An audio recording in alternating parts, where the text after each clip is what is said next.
옛날에는 함께 찬양했던 기억이 새롭습니다. 내려가서 함께 찬양하고 싶었습니다. 제가 마석교회 9대 담임 목사로서 여러분들과 함께 신앙생활을 하던 때가 엊그제 같은데 벌써 시간이 많이 흘렀습니다. 우리 강정수 목사님도 은퇴하시고 이 교회에 나오시는 걸 보니까 저도 은퇴하면 이 교회에 나오고 싶다라는 그런 생각이 들어갑니다. 옛날에 사실은 제가 이곳에 목회하면서 원로 목사님들을 모시고 여기저기 다니면서 함께 먹고 또 대화를 나누던 기억도 새롭고, 또 어린아이들로부터 시작해서 작년에 이르기까지 온 교회가 그리스도 예수 안에서 선교 열정으로 충만하던 때가 생각이 났습니다. 마석교회 온다고 생각을 하니까 가슴이 많이 설렜습니다. 저를 초청해 주신 동주관 앞에서 제일 젠틀한 우리 김민영 목사님을 비롯한 또 우리 장로님들에게 감사를 드립니다.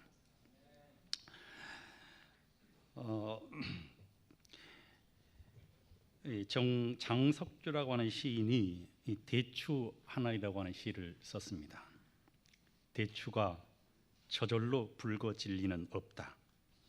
저 안에 태풍 몇 개, 저 안에 천둥 몇 개, 저 안에 번개 몇 개가 들어서서 붉게 익히는 것일 게다. 저게 저 혼자 둥그러질 리는 없다.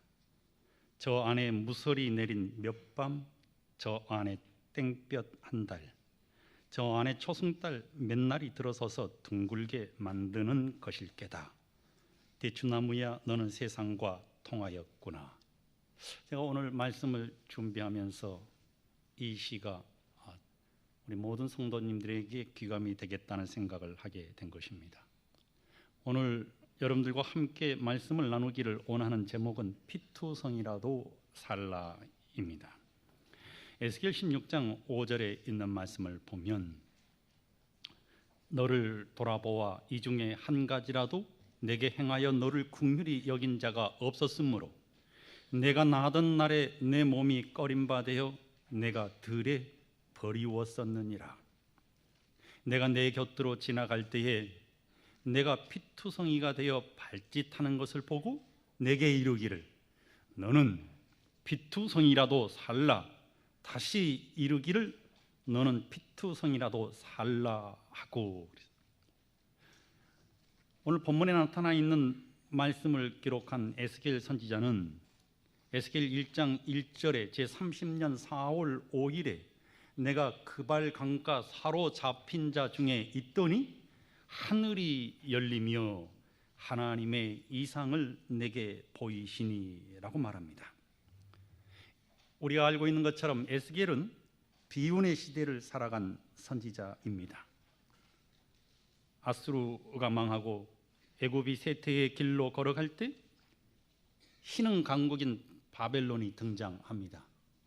다니엘서에 나오는 느부갓네살 왕이 남방 유다를 초토화시킵니다. 유다 왕 여호와긴과 모든 방백들이 포로로 잡혀가는데 에스겔도 포로로 잡혀갑니다. 포로로 잡혀가서 무려 5년 동안 엄청난 중노동에 시달립니다. 절망과 좌절의 시대를 살아간 것이죠. 슬픔의 시대, 아픔의 시대를 살아간 것입니다. 희망이라고는 없었습니다. 희망이 단절된 시대에 하나님은 에스겔을 선지자로 부르십니다.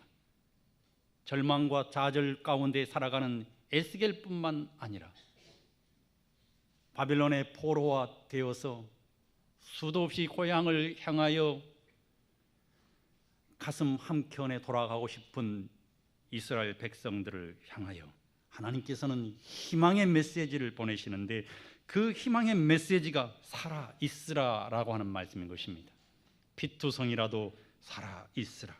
아픔 가운데, 고통 가운데, 절망 가운데 피투성이라 할지라도 살아있으라고 말씀하고 있습니다.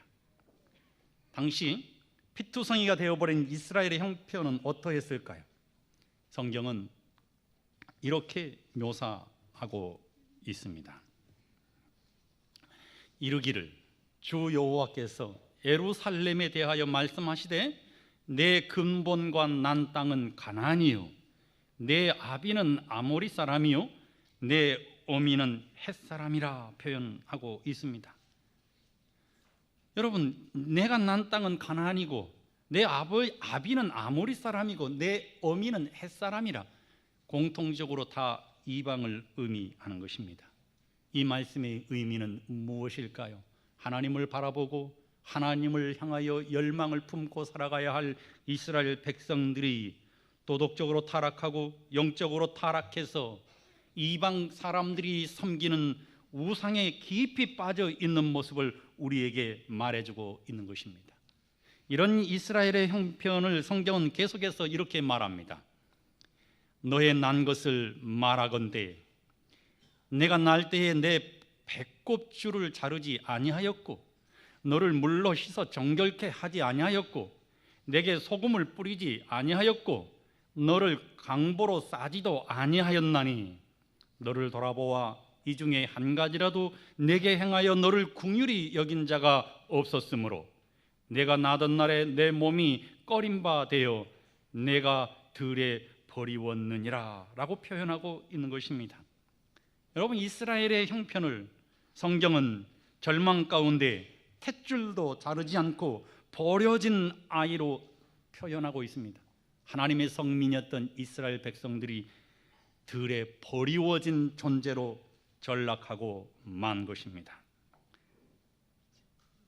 본교의 성경 주석을 보면 아이가 들판에 버려지는 것은 흔히 있는 이교의 풍습이라고 말합니다.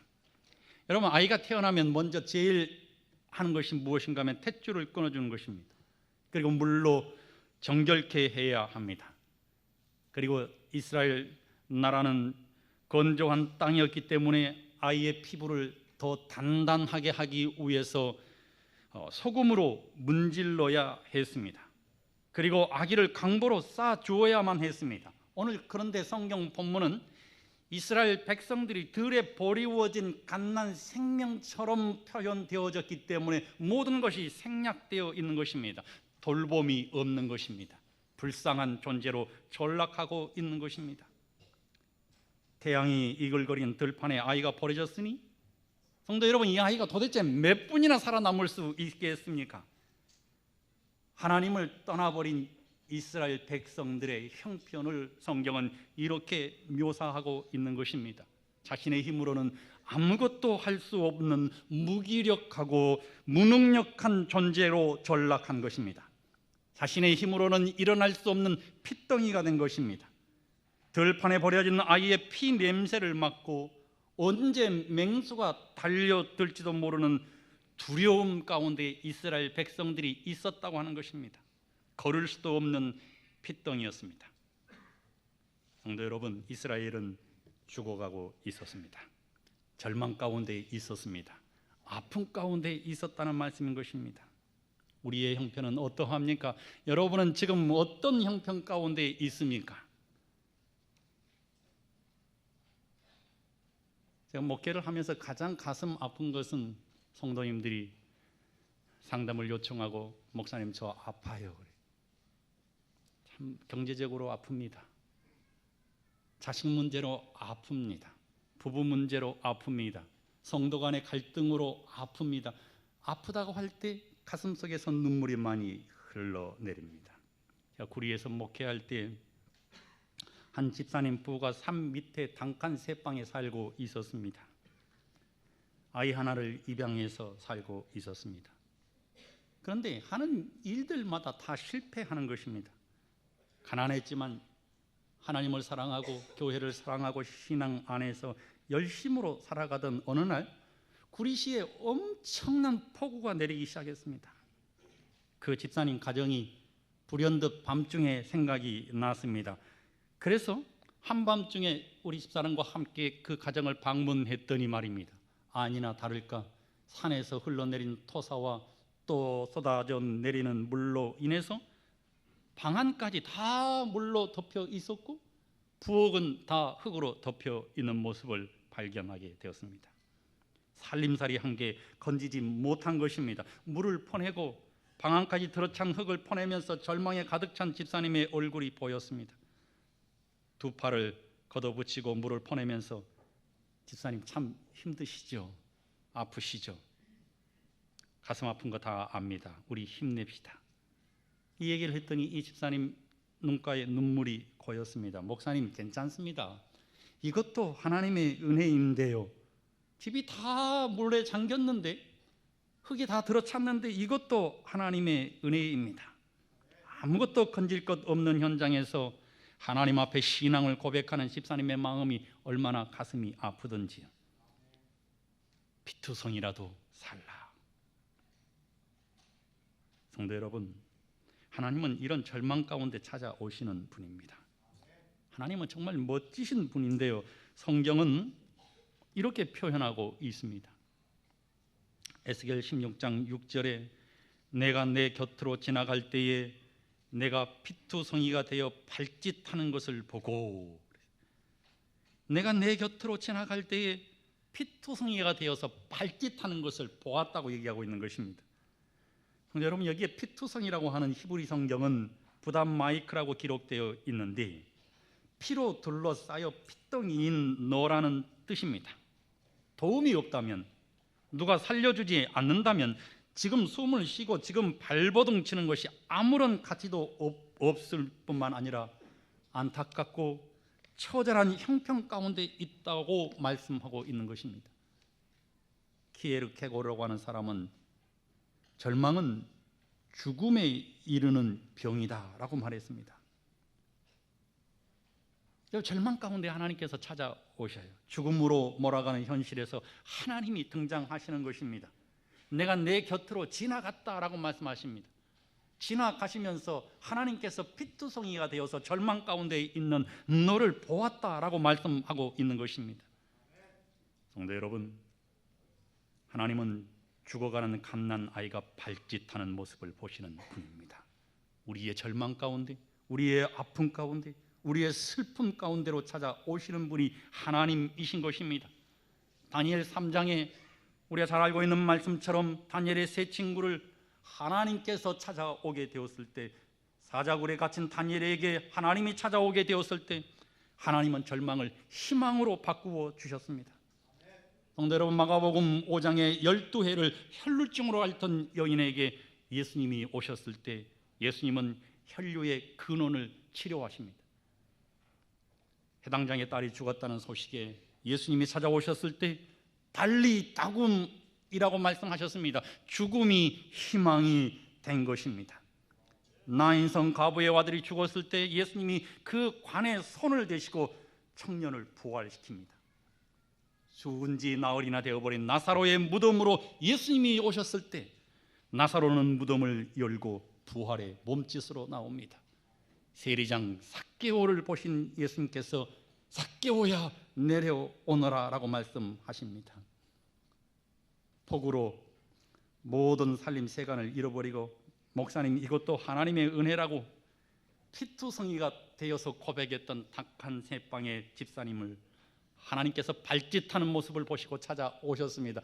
성도 여러분, 그 집사님을 어떻게 인도하셨을까요? 지금은 그 집사님이 장로님이 되셨습니다.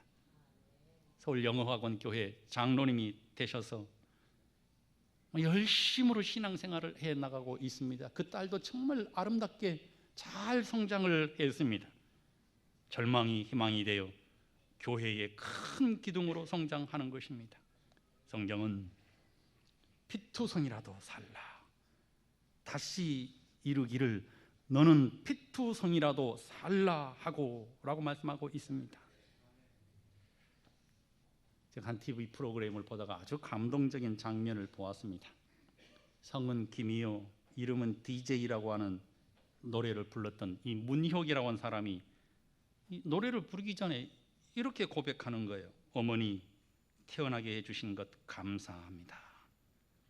한 중년의 여성이 이제는 허리가 굽어버리고 얼굴에 검버섯 천지 80이 넘은 어머니를 향해서 눈물로 한 말입니다. 그러면서 이렇게 얘기를 하는 거예요.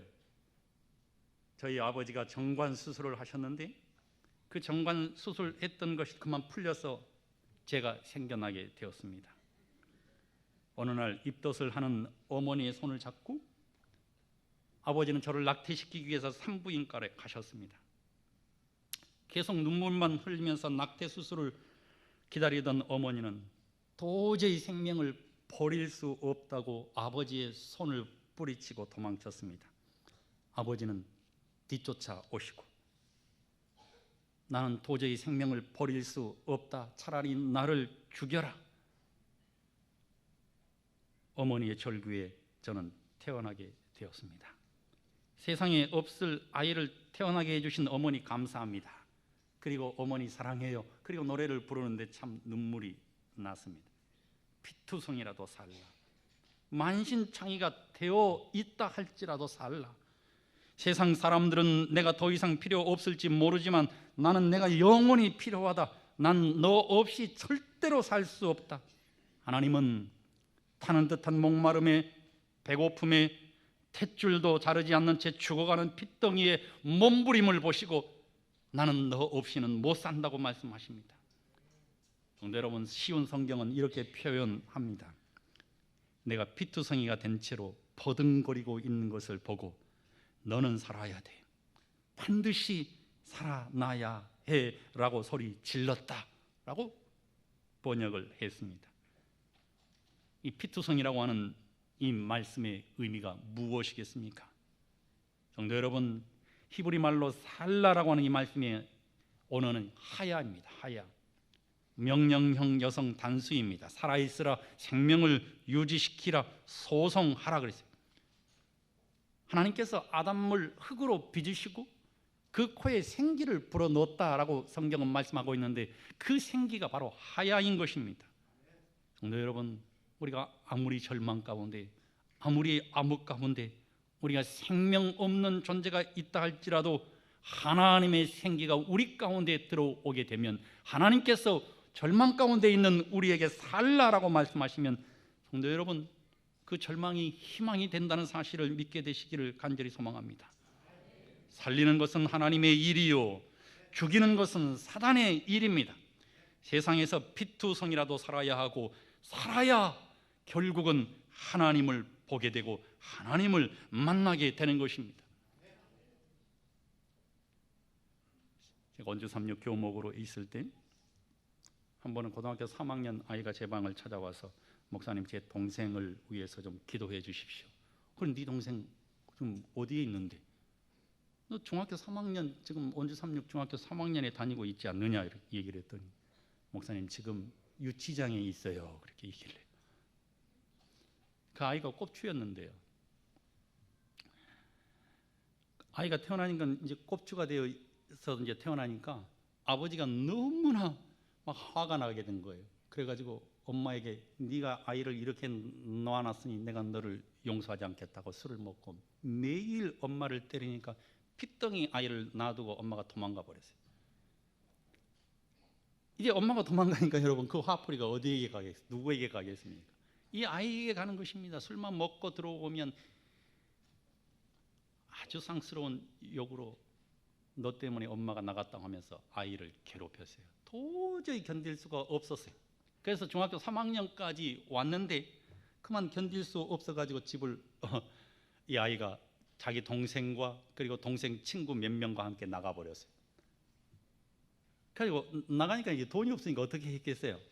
원주 시내에 있는 모든 이 주차되어 있는 차창이 차의 유리창을 다 벽돌로 깨가지고요. 그 다음에 그 속에 들어있는 현금과 기중품을 훔쳤습니다. 여러분, 그런데 지금은 죄를 짓고 못 살잖아요. CCTV가 그놈을 다 잡아가지고 유치장에 놓은 것입니다. 그리고는 어느 날 소년원으로 이송되어 갔습니다. 그래서 그 아이가 찾아왔어요. 목사님, 우리 동생 좀 살려주세요. 어떻게 했으면 좋겠느냐. 제가 변호사를 만나봤더니 그 국선 변호사가 700명의 이 연명서를 받아오세요. 그러면 이 아이 재판에 도움이 될 것입니다. 그래서 제가 편지를 썼습니다. 존경하는 재판장님, 이 아이를 돌보지 못한 것은 담임 목사인 제 책임입니다. 한 번만 용서해 주십시오. 우리 학교 학생들이 700명인데 700명의 명단을 동봉합니다. 하고는 재판장으로 보냈습니다. 그때 재판 날짜가 잡혔어요. 그래서 저하고 그 다음에 학생부장하고 담임 선생님 3사람이 재판장에 갔습니다. 왜냐하면 그 부모가 못 가기 때문에 저희가 부모를 대신해서 가게 된 것입니다. 그날 재판을 받는데 말이에요, 이쪽에는 4명의 다른 고등학교 학생들이 있고 이쪽에는 중학교 3학년 그 녀석이 딱 앉아 있는 거예요. 저희는 그 뒤에 딱 가서 앉았습니다. 검사가요, 이 아이의 제목으로 판사에게 얘기를 하니까 판사가 이만큼 되는 소리를 막 넘겨가면서 이거 사실이지 맞지 막 이렇게 얘기를 막 하는 거예요. 그러더니 마지막으로 뒤에 오신 분이 목사님이십니까? 네, 제가 이 아이의 담임 목사입니다. 혹시 하실 말씀 계십니까? 기회잖아요. 판사님, 제가 잘못했습니다. 이 아이를 올바른 길로 인도해야 하는데 제가 잘못했습니다. 사실은 이 아이가 이런 형편 때문에 이 길로 갈 수밖에 없었습니다. 한 번만 용서해 주신다면 제가 이 아이를 잘 성장시키겠습니다. 제가 그 얘기가 끝났는데 옆에 있던 학생부장이 이걸 정말 잘하시는 분이에요. 아이고 재판장님, 제가 이 아이의 학생부장입니다. 용서해 주십시오. 잘못했습니다. 다시는 이런 일이 없도록 하겠습니다. 이렇게 얘기를 하고 그 다음에 또 담임 선생님이, 제가 이 아이의 담임 선생님인데 목사님 사모님이에요. 한 번만 용서해 주시면 다시는 이런 일이 없도록 하겠습니다 하고 이제 나중에 이제 판사가 내리거든요. 판결을 하거든요. 이 4명의 학생에게 뭐라고 얘기를 하는가 하면, 니네 담임 선생님과 니네 목사님은 어디 계시니? 이렇게 얘기를. 이 아이들은 전부 소년원으로 다시 이감돼서 가버렸습니다. 이 아이는요, 뭐라고 얘기를 하면 6개월 보호 관찰을 딱 때렸어요. 그래서 석방한 것입니다. 성도 여러분, 오늘 하나님께서 우리에게 뭐라고 말씀하신다고요? 초기문집 37페이지에 예수께서는 제사장의 옷을 입으시고 동정 어린 눈으로 남은 무리를 지켜보시면서 두 손을 지켜들고 갖은 연민이 섞인 음성으로 나의 피, 아버지 나의 피, 나의 피, 나의 피 하고 부르짖는 것을 보았다.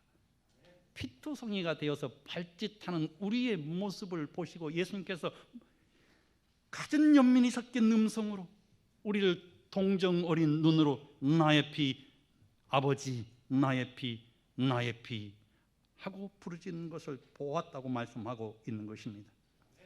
예수님은 우리의 절망을 아시고 예수님은 우리의 아픔을 아시고 예수님은 우리의 형편을 아시는 분입니다. 예수님께서 우리에게 살라고 말씀하십니다.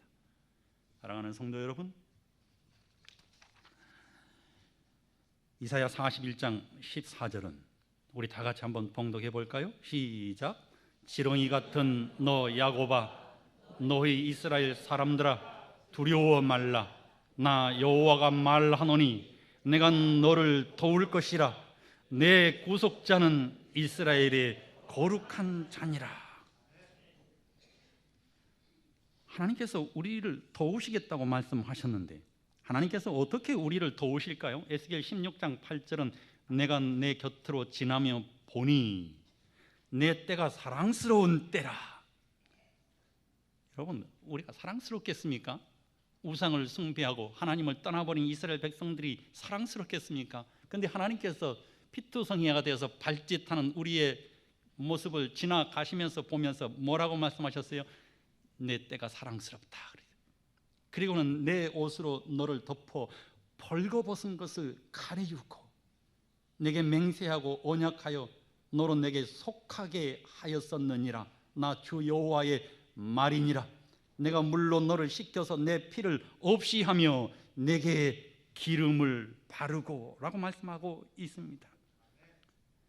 누가복음 15장에 아직도 상거가 먼데 피투성이가 되어 돌아오는 아들을 보고 달려가 입맞추고 그 아들의 모든 벌거벗은 수치를 동네 사람들이 그에게 손짓할까 봐서 그의 겉옷을 벗어 덮어버리는 아버지처럼, 성도 여러분, 하나님께서 우리의 모든 수치를 덮어버리신다고 말씀하고 있는 것입니다. 정말 멋진 하나님 아니겠습니까? 내가 물로 너를 씻어서 내 피로 없이 하며 내게 기름을 바르시겠다고 말씀하셨어요. 그리고는 화려한 멸관을 머리에 씌워 주시겠다고 말씀하셨습니다. 뿐만 아니라 13절은 형통하여 왕후의 주위에 나아갈 수 있게 하시겠다고 말씀하고 있는 것입니다. 1988년 제가 첫 목회지를 강원도 거진으로 나갔습니다. 이삿짐을 차에 싣고 이제 이삿짐을 내리게 되는데 길이 너무 좁아가지고 들어갈 수가 없어요. 그래서 경운기가 날렸는데 경운기가 이삿짐을 나르면서 얼마나 덜컹거렸는지 막 농해도 막 빵꾸 나고 신혼 살림이 다 망가졌습니다. 짐을 풀어놓고 보니까 방 한 개에 부엌 한 칸 사택에서 살았습니다. 겨울에는 얼마나 추운지 아침 9시까지 이불 속에서 나오지 못하고 물을 떠놓으면 방에서 물이 얼어버리는 그렇게 추운 동네에서 제가 살았어요. 부엌에는 무슨 쥐들이 그렇게 많은지 아침에 일어나서 나가보면 말입니다, 온 천지에 쥐 발자국이 나 있어요. 이런 교회에서 제가 무엇을 할 수 있을까요? 27살 피 끓는 전도사가 할 수 있는 일이 무엇일까 곰곰이 생각하니까 첫 번째로는 어린이 사업이었습니다. 어린이 부장 여집사님과 함께 열심히 노력하니까요, 한 동네에서 20명의 어린이가 왔어요. 그래서 어린이가 30명이나 됐습니다. 제가 27살 때니까 여러분, 그때는 정말 선교사처럼 생겼어요. 그래가지고요, 이 여고생들이요, 선교사가 안식일 교회에 왔다 해가지고요, 무려 학생반이요, 순식간에 40명이 됐어요. 대단하지 않습니까? 사택 주변에도 학생들이 살았는데 제가 출장을 가면 사택 주변에 사는 학생들이 우리 집사람을 지켜줘요. 아무리 문을 잠그고 가도 나중에는 안 되어서 제가 부엌문은요, 큰 열쇠 자물통을 가져다가 잠궜어요. 그런데 이 녀석들이요, 그 부엌문을 따고 부엌에 들어가가지고 쌀통을 열어가지고 밥을 다 해먹는 거예요. 그래서 하루는 도저히 안 되겠어서, 야, 이제는 우리 집에서 밥 그만해 먹고 니네 집 가서 밥을 해 먹어라, 이렇게 얘기를 했더니 전도사님 집에서 밥을 해 먹는 게 훨씬 더 맛있다고 하는 것입니다. 우리가 없는 날 꼭 그렇게 밥을 해 먹어버려요. 어느 날 쌀독을 열어보니까 쌀이 한 톨도 없는 거예요. 우리 집사람이 쌀이 한 톨도 없다고요. 큰일 났어요. 교회 페인트 칠 하느라고 월급을 다 써버렸거든요. 돈이 수중에 하나도 없어요. 월급날이 되려면 10일을 기다려야 돈이 오는데 말이에요. 당시 자존심 하나 때문에 살고 있는 제가 말이에요, 집에다도 연락을 못하고 또 우리 처갓집에도 연락을 못하고, 하루가 지나니까 이제 굶어서 말이에요, 아이도 하나 있고, 하루가 지나니까 배가 너무 고프니까 우리 집사람이 안 되겠다고 아빠에게 전화해야 되겠다고, 전화 한순간 이혼, 이렇게 얘기했습니다. 아이는 밥 달라고 때를 쓰다가 물 먹고 자고 그렇게 3일을 굶었어요. 도저히 안 되겠어요. 오늘까지 무슨 일이 없으면 집에 전화해야 되겠다, 그렇게 생각을 했는데 오토바이 소리가 나왔어요. 전도사님, 문을 활짝 열고 말이에요, 누가 왔나 반가워가지고, 예배소장이 말이에요, 오토바이예요. 자루 한 개를 내리면서 오늘 수확한 벼로 방아를 찧었다고 하는 것입니다. 첫 수확이니 하나님의 종에게 드려야 되겠다고 생각해서 쌀을 자루에 담아서 온 것입니다. 밥을 해먹으니까 그 밥이 맛있었을까요? 맛없었을까요? 피투성이라도 살라 그랬어요. 성도 여러분, 제가 묵동에 신무할 때 한 여집사님의 사연을 듣고 같이 얼마나 울었는지 몰라요. 전라북도 옥구라는 동네가 있는데 24살 난 아가씨가 32살 목수에게 시집을 갔습니다. 그 집사님의 이름이 진모 집사님이에요. 초등학교 다닐 때부터 키가 크거든요. 얼굴도 예쁘고. 그러니까 동네 아주머니가 집사님을 보면 장래 너는 내 며느리다. 장래 너는 내 며느리다. 그렇게 얘기했던 이 동네 아주머니 집에 며느리로 들어갑니다. 결혼 10년 만에 집사님은 34살 된 이 남편이 위암으로 죽고 집사님은 과부가 되었어요. 그런데 무슨 놈의 얘기를 많이 낳았는지 무려 10년 동안 2남 3녀 5명의 자식을 낳아버렸어요. 그러니까 10년 동안 자식만 낳은 것이죠. 남편이 죽으니까 5명의 자식이 하루아침에 피투성이가 되어버린 것입니다. 설상가상 그 동네에 김기순이라고 하는 교주가 사이비정교 아가동산교회를 세웁니다. 집사님은 아가동산 교주 김기순이 그 운영하는 교회에 나가게 됩니다. 그게 나가게 되니까 여러분, 김기순이가 하나님인 줄 알고 자기가 가진 모든 재산을 다 갖다 바쳐버립니다. 논밭을 팔고 집도 팔아서 다 갖다 바쳤어요.